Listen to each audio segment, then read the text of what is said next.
5 લાખ મતોથી જીતવાનું કહેતી પાર્ટીએ વારંવાર ઉમેદવાર બદલવા પડે છે તેમ કોંગ્રેસ પ્રદેશ પ્રમુખ શક્તિસિંહ ગોહિલે જણાવ્યું હતું। અરવલ્લીના ધનસુરા પાસે એક ધાર્મિક કાર્યક્રમનું આયોજન કરાયું હતું। આ પ્રસંગે ઉપસ્થિત કોંગ્રેસ પ્રદેશ પ્રમુખ શક્તિસિંહ ગોહિલે ઉપરોક્ત નિવેદન આપ્યું હતું। શક્તિસિંહે ભાજપ પર આકરા પ્રહાર કર્યા હતા અને કહ્યું હતું કે અહંકારની રાજનીતિમાં ભાજપના કાર્યકરોમાં અસંતોષ છે। કામના બદલે કારનામાથી લોકોમાં આક્રોશનો માહોલ જોવા મળી રહ્યો છે। હું આજે અરવલ્લી જિલ્લામાં આવ્યો છું, ખાસ કરીને બે કારણોસર। એક, અમારા કોંગ્રેસ પરિવારના સાથીઓને અહીંયા મળી શકાય, ચૂંટણી બી છે તો એમની સાથે થોડી વાતો પણ થઈ શકે સંગઠનની।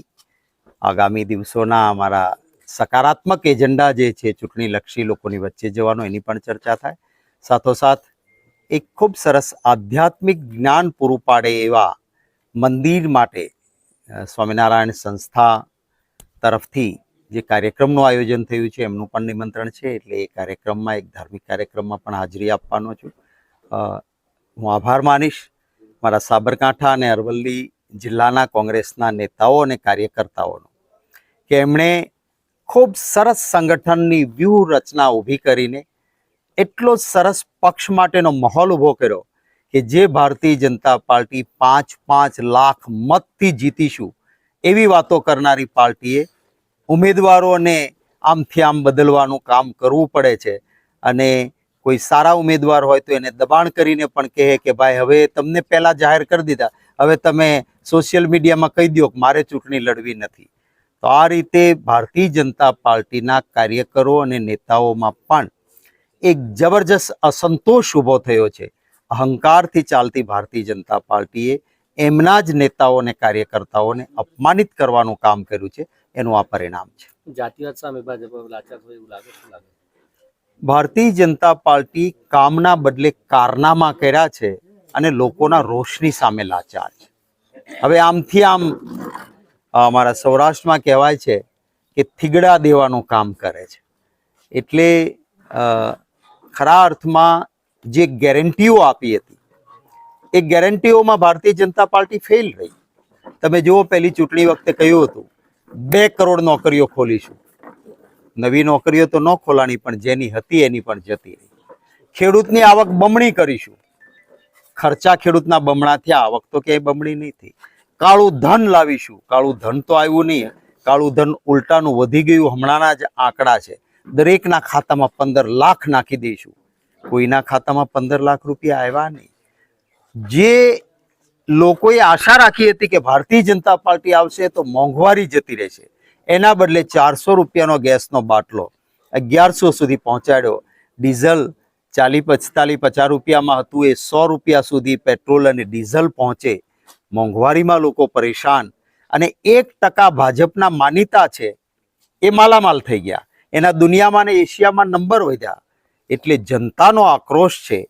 જનતા જનાર્દન લોકશાહીમાં મહાન છે, અને મને વિશ્વાસ છે કે ગુજરાતની જનતા એ ભારતીય જનતા પાર્ટીને પાઠ ભણાવશે। જો ભાઈ, જાહેર જીવનમાં કોઈની પણ વિશે આવી વાત કરવી એ મારા માટે પણ વ્યાજબી નથી।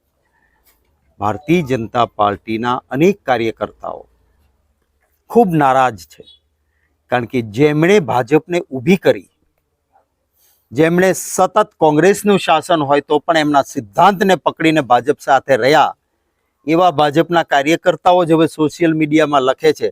અમારા સૌરાષ્ટ્રના તમે જોજો, ત્યાં લખે છે કે અમારે શું ગાભા જ મારવાના છે? શું અમે ગાભા પાર્ટી છીએ? હવે તો અમારી ઓરિજિનલ ભાજપવાળાની સીટ અનામત રાખો, આવું બધું બોલતા થયા છે ભાજપના કાર્યકર્તાઓ। હું સલામ કરીશ જે પણ ભાજપનો કાર્યકર્તા, મતદાતા કે નેતા એનો અંતરાત્મા જાગ્યો છે અને એમણે ભારતીય જનતા પાર્ટી સામે લાલ આંખ કરી છે, એ ભારતીય જનતા પાર્ટીના અહંકારને તોડશે। હું વિનમ્ર ભાવે કહીશ ગુજરાતીઓને, મારા વાલા ગુજરાતીઓને, કે આવો, આ એક સેવાની સાધના છે, કોંગ્રેસને મતો આપો। અમે જે કહીએ છીએ એ કરીને બતાવીએ છીએ। સત્તામાં હતા ત્યારે આદિવાસી ભાઈઓ માટે વન સંપત્તિ પર અધિકાર, તો એનો કાયદો લાવીને રાઇટ ઓન ફોરેસ્ટ લેન્ડ આપ્યું હતું। અમે કહ્યું હતું કે માહિતી મેળવવાનો અધિકાર છે, અમે કહ્યું હતું તો કરીને આપ્યું રાઇટ ટુ ઇન્ફોર્મેશન, માહિતી અધિકારનો કાયદો। અમે કહ્યું હતું કે શિક્ષણ લેવા માટે શ્રીમંત જાય ત્યાં ગરીબનું બાળક પણ જઈ શકવું જોઈએ, તો રાઇટ ટુ એજ્યુકેશન, શિક્ષણ મેળવવાના અધિકારનો કાયદો આપ્યો. આમ તમામ વાત કહી હતી એ કરીને બતાવી છે. જ્યારે ભાજપે માત્ર જુમલા આપ્યા છે ત્યારે મને ચોક્કસ વિશ્વાસ છે કે આ વખતે પણ અમારો એક સકારાત્મક કાર્યક્રમ છે. અમે સત્તામાં આવીએ તો જે 5 મુદ્દા જનકલ્યાણના કહ્યા છે એ કરવાના છીએ, ત્યારે લોકોનો પ્રેમ, આશીર્વાદ અને મતો મળશે.